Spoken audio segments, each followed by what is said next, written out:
Ayan, good morning po mga ka-agri. Update po tayo dito sa Lakatan Farm ni Sir Agritech Mix TV. Ayan, dami na pong may bunga. Gaya po nito ay malapit na pong harvest. Tingnan natin, malalaki na po yung bunga. Kita niyo po yan. Ayan, ikot po tayo dito. Almost 50% na po yung may bunga. At meron lang po akong napansin. May ginagawa po dito si Sir Agri, tanungin po natin. Yan po.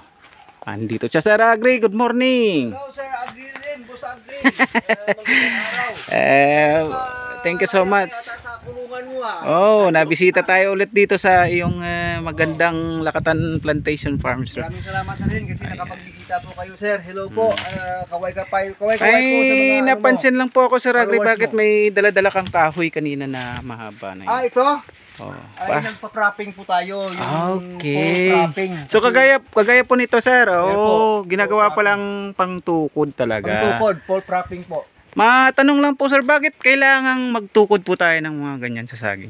Ay, kailangan talaga, Sir, kasi palagi nang umuulan, palambot yung lupa at saka pabigat yung bunga. Pag yan ay natumba na hindi pa talaga time ng harvesting, sayang. Wow, siyempre Sayang ang kikitain mo pag yan ay natumba. Kaya dapat unahan mo na bang hindi pa natumba. Kaya nga, Sir, Mag-support na kaagad.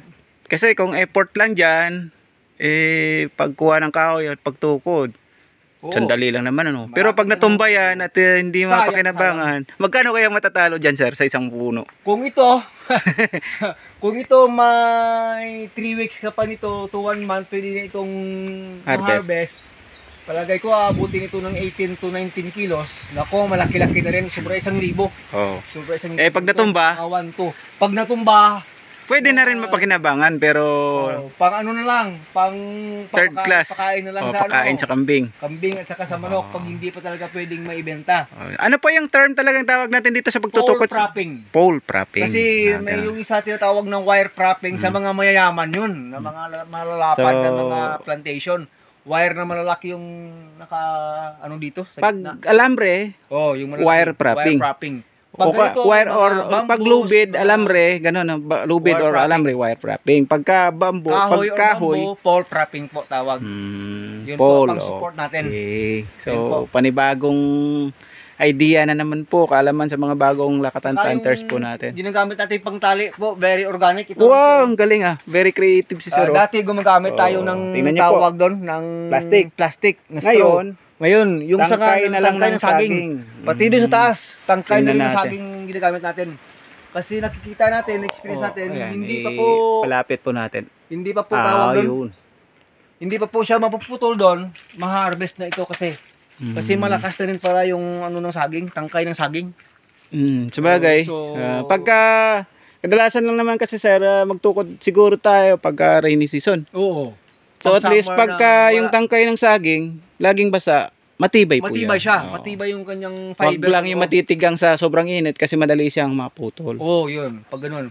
Pero kasi palaging umulan, matibay yung talaga tangkay. Yan. So wag nang, dati kasi bumibili tayo ng plastic na straw pang-tali talaga.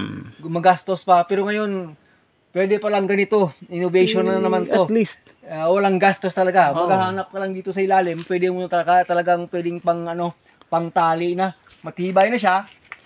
Organic pa. Wow. Yun po yung nangyari dito.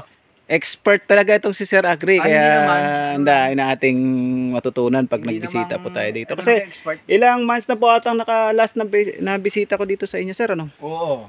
So, nung nakaraan, yung mga yung second batch na tanim ni Sir Agri dyan, napakaliit pa. Maliit pa yan. Nagpastao pa lang ngayon. Malapit na mamuso. Ang lalaki na. 1 month from now, pwedeng nang may mga puso dyan yung mga maunang malaking puno. Simpleng kwento pala, Sir. This month, nakaka-harvest na tayo. Nakapag-harvest na tayo pangalawa. Pangalawa na. So, ibig sabihin, kung gutom lang, gutom pa rin. Malayo na. Malayo na yung gutom kasi kahit mag-harvest lang si Sir Agri ng 50 kilos a week, times 16 nyo na lang po. Nako, malaki-laki na yung 50. Okay. Tatlong buwig lang naman yung hindi umabot ng 50, 44 kilos lang. Di alam na this. At least, Libre na yung bigas at saka yung pang-ulam. at least okay na. Hindi tayo magugutom na kasi napambili na ng bigas Parang- at ulam. Ang ganda ng nakasulat sa damit ni Sir. O, tingnan natin. Ano yun? Farmers na farmers talaga. Oh. Bakit ano sinabi? Support and Farmers Trust Scientist. Ay, galing talaga. Oh. Ganun ba? Scientist. Mayroon ka rin ito, di ba? Galing galing mag-imbento. Kahit tangkay ng saging, pinagtatali. Oo. Kaya scientist talaga yung farmer eh. Dapat kasi Eh, yung farmer may pagka-scientist, gaya mo rin. Yun yung tinatawag nilang farmer scientist. Okay. Kasi yung observeran mo, nag-i-experiment ka rin. Di, para ka na rin scientist. Nagta-trial and error ka, gaya mo, ikaw din scientist ka rin, Sir Agri. Kaya nga, Yes, sir. bilib na bilib tayo At, sa inyo, mentor ka rin eh. At least dito sa farm, wala po tayong pressure. Tsaka ang mahalaga masaya niyan, lang. sir, ay healthy tayo at Simple Ano, lang yung buhay. simple lang ang Huwag ka lang buhay. maghanap ng wala, ang dyan lang. ang mahalaga ay masaya tayo sa ginagawa Masaya tayo natin. palagi. Sa pagpa-farming. Enjoy lang natin. Tingnan nyo naman ang ngiti ni Sir Agri, oh. Tingnan niyo naman ako. Payat na. Hindi naman mukhang tumatanda kasi matandaan eh. Wala na. Hindi na tayo tumutanda. Ano na lang. Ganun pa rin itsura eh. Ugod na lang. Yun na lang yung pwedeng mangyari natin. So yan, thank you so much Sir Agri. Hanggang Sige, dito na lang. Hanggang sa welcome susunod palagi. po na bisita po natin Always dito sa welcome. farm ni Sir Agri. Ang ganda talaga. Oh. Ayan, thank you so much.